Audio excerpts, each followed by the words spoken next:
नमस्कार मंडळी. तर आज आपण अंडा बिर्याणी बनवणार आहोत. तर तुम्ही बघू शकता किती छान आपली बिर्याणी तयार झालेली आहे.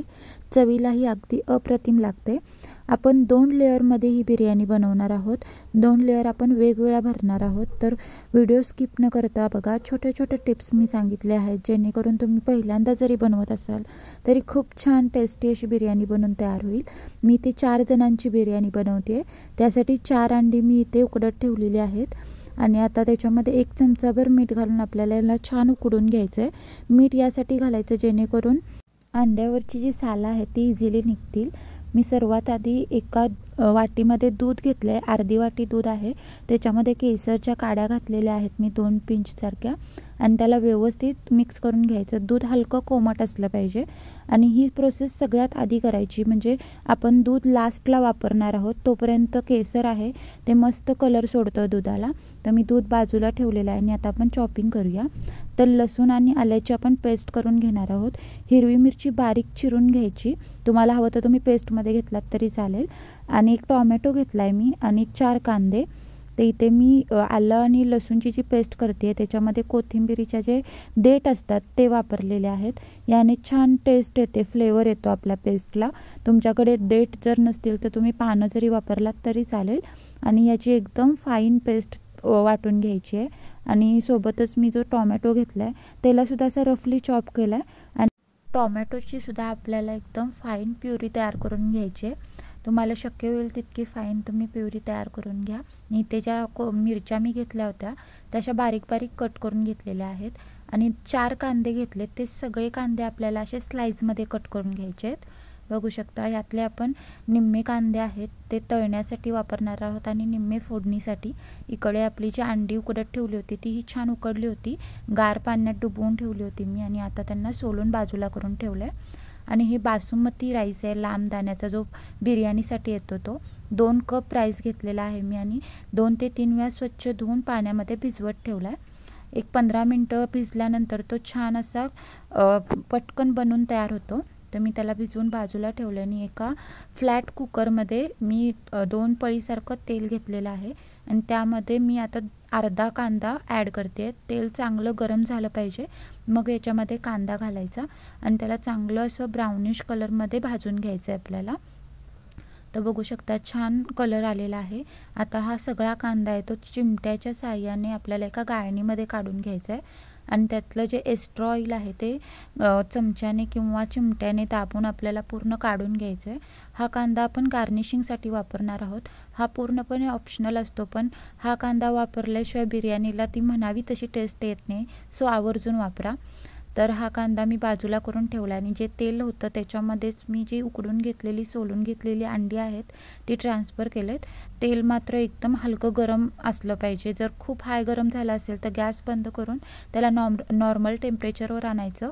गॅस बारीक करायचा आणि मग ही प्रोसेस करायची. याच्यावरती मी हळद आणि लाल तिखट असतं ते घातलेलं आहे. मी हलकंसं असं परतून घ्यायचं, म्हणजे वरची लेअर आहे ती छान अशी शिजली जाते आणि बिर्याणीमध्ये अंडी आहेत ती विस्कटत नाहीत. त्यासाठी ही प्रोसेस करायची. तर मी सगळी अंडी 2 मिनिट परतून घेऊन एका प्लेटमध्ये काढून ठेवलेली आहेत. आणि आता हे जे उरलेलं तेल आहे ते तसंच ठेवायचं. आणि त्याच्यामध्ये आपल्याला चमचाभर जिरं घालायचं आहे. जिरं छान फुललं की बारीक चिरून घेतलेली जी मिरची होती ती ॲड करायची. ह्या तेलामध्ये मिरची छान परतली जाते आणि तिचा जो तिखटपणा आहे तो कमी होतो. आणि त्यानंतर आपल्याला त्याच्यामध्ये उरलेला सगळा कांदा घालायचा आहे. कांदा मात्र चांगला ट्रान्सपरंट होईपर्यंत आपल्याला ह्याला शिजवून घ्यायचं आहे. गॅस याच ठिकाणी मोठा ठेवायचा आणि सतत एकसारखं त्याला मिक्स करत राहायचं, म्हणजे सगळ्या बाजून कांदा छान शिजला जातो. छान असा ट्रान्सपरंट झाला कांदा की मग त्याच्यामध्ये 1 चमचाभर जी आपण पेस्ट तयार करून घेतली होती ती घालायची आहे. पेस्ट छान मिक्स करून घ्यायची. पेस्टचा जो कच्चेपणा आहे तो पूर्णपणे मोडला गेला पाहिजे इथपर्यंत आपल्याला हिला परतून घ्यायचे. मग त्याच्यामध्ये अर्धा चमचा हळद आणि लाल तिखट घालायचं आहे. मी ते 4 चमचे कश्मीरी लाल तिखट घातलेलं आहे, जे तिखटवालं असतं ते. तुमच्या तिखटाप्रमाणे तुम्ही याचं प्रमाण कमी जास्त करू शकता. 1 चमचा मी धने पावडर घातलं आहे. आणि 4 चमचा बिर्याणी मसाला घातलेला आहे। हे सगळे मसाले आहेत ते ह्या कांद्यामध्ये छान असे मिक्स करून घ्यायचे। मसाले घालताना गॅस बारीक करायचा म्हणजे मसाले जळत नाहीत। हे सगळे मसाले छान असे कांद्यामध्ये मिक्स करून झाल्यानंतर जी आपण टोमॅटोची प्युरी केली होती ती ॲड करायची आहे आणि प्युरी ॲड केल्यानंतर तिला छान बारीक गॅसवरती शिजवून घ्यायचं जेणेकरून पूर्ण ग्रेव्हीने ऑइल रिलीज केलं पाहिजे। इथपर्यंत आपण शिजवली की टोमॅटोचा जो कच्चेपणा आहे तो मोडतो। तर बघू शकता किती छान तेल सुटलेलं आहे ग्रेव्हीला। तर आता आपल्याला ही ग्रेव्ही आहे ती व्यवस्थित मिनिटभर परतून घ्यायची आणि याच्यामध्ये अर्धा जो पेला आहे तो भरून मी ते दही फेटून घेतलेला आहे। फ्रेश दही घ्यायचं, अजिबात आंबटपणाचं घ्यायचं नाही। आणि हे दही आहे ते बारीक गॅसवरती व्यवस्थित आपल्याला पूर्ण मसाल्यामध्ये एकसारखं परतवून घ्यायचं आहे। हळूवार परतवून घ्यायचं नाही तर दही फुटण्याची शक्यता असते। दही छान असं मिक्स झालं मसाल्यामध्ये, मसाल्याने पुन्हा एकदा तेल सोडलं की मग याच्यामध्ये आपल्याला मीठ घालायचं आहे। मीठ लास्टला घालायचं नाही तर दही फुटतं, ही टिप खूप महत्त्वाची आहे। तर आता चवीनुसार इथे मीठ घालायचं। मीठ छान मिक्स करून घेऊन आपल्याला गॅस बंद करायचा आहे आणि ही जी कुकर आहे तो आपल्याला बाजूला ठेवून घ्यायचा आहे कारण आपण लास्टला त्याला यूज करणार आहोत। तर आता मी एका मोठ्या भांड्यामध्ये जेवढं आपण तांदूळ घेतलेले त्याच्या 4 पटीने पाणी घेतलं आहे। पाणी छान गरम झाल्यानंतर त्याच्यामध्ये 2 चमचे जिरे, 2 तेजपत्ता आणि छोटे लिंबाचे 2 फोडी छान पिळून सालीसकट टाकलेले आहेत आणि सोबतच दालचिनीचे तुकडे जवळजवळ 1 इंचाचे 2, 4-5 लवंगा, 2 चक्रफूल, तसेच 4-5 काळी मिरी टाकलेले आहेत। हे सगळे खडे मसाले छान पाण्यामध्ये उकळू द्यायचे। सोबतच कोथिंबीर आणि पुदिना बारीक चिरलेला टाकलेला आहे। 2 चमचे तेल जेणेकरून जे आपले तांदूळ आहेत ते एकामेकाला चिटकत नाहीत आणि 2 मोठे चमचे भरून मी मीठ टाकले। जेवढं आपल्या भाताला आवश्यक आहे त्याच्या डबल मीठ टाकायचं कारण याच्यामध्ये पाण्याचं प्रमाण खूप आहे आणि याच्यामध्ये जे आपण भिजवून ठेवलेले तांदूळ होते ते ट्रान्सफर करायचे आहेत। व्यवस्थित त्यांना मोठ्या गॅसवरती शिजवायचं आहे। तांदूळ ट्रान्सफर करताना मात्र लक्ष द्यायचं, पाणी छान उकळतं पाहिजे मगच त्याच्यामध्ये तांदूळ ट्रान्सफर करायचे आणि याला झाकायचं नाही, छान असं ओपनमध्ये शिजवायचं नाही तर भात चिकट होतो। तर बघू शकता मी 70% भात इथे शिजवून घेतलेला आहे। तो चेक करायचा म्हणजे हातात असं दाबल्यानंतर त्याचे असे तुकडे तुकडे होतात, तो आता स्मॅश होत नाही म्हणजे समजायचं 70% आपले तांदूळ शिजलेले आहेत। मी एका गाळणीमध्ये त्यांना असं काढून घेतलं आहे आणि चमच्याच्या मदतीने त्याला असं पसरवायचं आणि त्यातले खडे मसाले, लिंबूच्या फोडी, तमालपत्री हे सगळं काढून बाजूला ठेवायचं आणि छान गार करायचा। राईस गार होतोय तोपर्यंत एका बाउलमध्ये 2 अंडी मी फोडून घेतलेली आहेत। त्याच्यामध्ये 1 चमचा गरम मसाला, अर्धा चमचा हळद, 1 चमचा जिरे पावडर, अर्धा चमचा धने पावडर, अर्धा चमचा लाल तिखट, अर्धा चमचा मीठ घातलेलं आहे। मिठाचं प्रमाण तुम्ही कमी जास्त करू शकता आणि बारीक चिरलेली कोथिंबीर घालून आपल्याला एकदम छान असं फेटून घ्यायचं, जसं आपण ऑमलेटसाठी फेटतो तसं। ही प्रोसेस बिर्याणीमध्ये नक्की करून बघा, खूप छान टेस्टी होते बिर्याणी। तर एका पॅनमध्ये मी चमचाभर तेल घेतलं आहे, ते छान गरम झाल्यानंतर त्याच्यामध्ये हे सगळं मिश्रण घालायचं आणि एका काटे चमच्याच्या मदतीने याला एकसारखं हलवत राहायचं आहे। गॅस इथे मीडियम ठेवायचा की मग त्याचे मस्त असे क्रम्बल्स तयार होतात, असे छोटे छोटे पीसमध्ये ते छान तयार होतं। तर बघू शकता तुम्ही एकसारखं हलवत आपल्याला ते शिजवून घ्यायचं आहे। हे असे मस्त असे तुकडे तुकडे मिळाले आपल्याला की त्याला चमच्याच्या साहाय्याने आणि बारीक करायचं, त्याच्यावरती बारीक चिरलेली कोथिंबीर घालायची आणि छान असं मिक्स करून घ्यायचं। आपण बिर्याणीमध्ये हे दुसऱ्या लेअरला वापरणार आहोत, एकदा नक्की ट्राय करून बघा, खूप छान लागते बिर्याणी। तर इकडे सगळी तयारी झाली होती तर कुकर मी पुन्हा एकदा गॅसवरती ठेवला आहे। ग्रेव्ही थोडी सुकल्यासारखी वाटत होती म्हणून मी अगदी अर्धा पेला गरम पाणी त्याच्यामध्ये ॲड केलं आहे आणि पुन्हा एकदा 2 मिनटासारखं मी शिजवून घेतलं आहे। तर बघू शकता परत एकदा छान तेल सुटलेलं आहे आपल्या ग्रेव्हीला। तर आता आपण गॅस बंद करायचा, ग्रेव्ही छान स्प्रेड करून घ्यायची।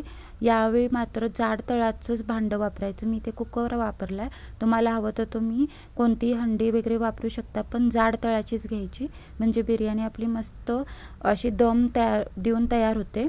तर मी त्याची अंडी आपण फ्राय करून घेतली होती ती अशी अरेंज केलेली आहे, त्याच्यावरती बारीक चिरलेली कोथिंबीर घातली आणि जे आपण गार करून घेतलेले तांदूळ आहेत ते असे हलक्या हलक्या हाताने स्प्रेड करून एक लेअर तयार करून घ्यायची जेणेकरून त्या लेअरमध्ये अंडी पूर्ण झाकली गेली पाहिजेत। अशी एक अर्ध्या भाताची आपल्याला ही लेअर तयार करून घ्यायची आहे। त्याच्यावरती आपण जे अंडं तयार करून घेतलं होतं छोटे छोटे पीसमध्ये ते असं सगळं व्यवस्थित स्प्रेड करून घालायचं आहे। ही दुसरी लेअर आहे। याच्यामध्ये व्यवस्थित असं ते सगळ्या बाजूला लागेल असं चमच्याच्या साहाय्याने स्प्रेड करून घ्यायचं। मग त्याच्यावरती आपण तळून ठेवला होता जो कांदा, त्यातला अर्धा कांदा इथे घालायचा आहे, व्यवस्थित स्प्रेड करून घालायचा। त्याच्यानंतर बारीक चिरलेली कोथिंबीर आणि पुदिना मिक्स आहे हे सुद्धा व्यवस्थित स्प्रिंकल करायचं। त्याच्यानंतर त्याच्यावरती उरलेला जो भात आहे तो पुन्हा स्प्रेड करून घ्यायचा। ही लास्टची लेअर आहे। सगळा भात व्यवस्थित स्प्रेड करून घ्यायचा। ही सगळे जिन्नस आहेत ते व्यवस्थित आतमध्ये बसून वरती 1 इंच जागा उरली पाहिजे एवढं मोठं भांडं घ्यायचं, म्हणजे बिर्याणीला दम छान लागतो। पुन्हा एकदा सेम प्रोसेस रिपीट करायची। तळलेला कांदा स्प्रेड करायचा, त्याच्यानंतर जी कोथिंबीर आणि पुदिना बारीक चिरून घेतला होता तो स्प्रेड करायचा। आणि आपण जे दूध ठेवलं होतं सुरुवातीला केसरमध्ये भिजत, त्याला बघू शकता किती छान कलर आलेला आहे। हे हळूहळू सगळीकडे आपल्याला स्प्रेड करायचं आहे, याने खूप छान रिच होते बिर्याणी। नक्की ट्राय करा। आणि हे सगळं व्यवस्थित दूध सगळ्या बाजून मिक्स करून झाल्यानंतर आपल्याला 2 चमचे तुपाचे असे थेंब सोडायचे आहेत, म्हणजे सगळे तांदूळ असे खिले खिले तयार होतात। मी इथे स्मोकी बिर्याणी करते, सो मी एक सिलिकॉनची वाटी तयार करून घेतले। त्याच्यावरती एकदम छान जो कोळसा आहे तो तापवायचा आणि त्याच्यावरती 2 चमचे तूप टाकायचं। धूर बघू शकता तुम्ही किती छान आला आहे। लगेच आपल्याला झाकण ठेवून मीडियम गॅसवरती 15 मिनिटासाठी याला दम देऊन घ्यायचा आणि मग झाकण उघडायचं। बघू शकता किती छान आपली बिर्याणी तयार झालेली आहे।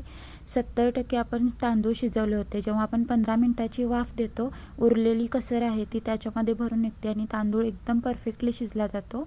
तर बघू शकता एकदम खिला खिला तांदूळ एकदम छान बनलेला आहे। वाफाळलेली बिर्याणी लगेच खायला घ्यायची, गार झाल्यानंतर ती खायची नाही। जेवढी गरम असेल तेव्हा तुम्ही खाल तेव्हा त्याची टेस्ट खूप छान येते। तर मी कांदा आणि लिंबूसोबत तिला सर्व केलेला आहे। तर बघू शकता किती छान आपली ही बिर्याणी दिसायला छान दिसते, तेवढीच ती चवीलाही छान झालेली होती। नक्की ट्राय करा। जी मी 1 लेअरची स्टेप तुम्हाला जास्त सांगितलेली आहे त्याने या बिर्याणीची चव एकदम डबल होते।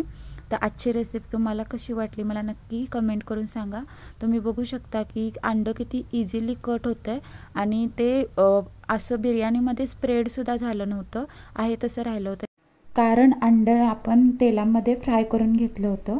तर आजची रेसिपी तुम्हाला कशी वाटली नक्की कमेंट करून सांगा। लाईक करा, शेअर करा, चॅनलला सबस्क्राईब करा, बेल आयकॉन दाबा आणि अशाच नवनवीन रेसिपींसोबत पुन्हा भेटू। Bye bye.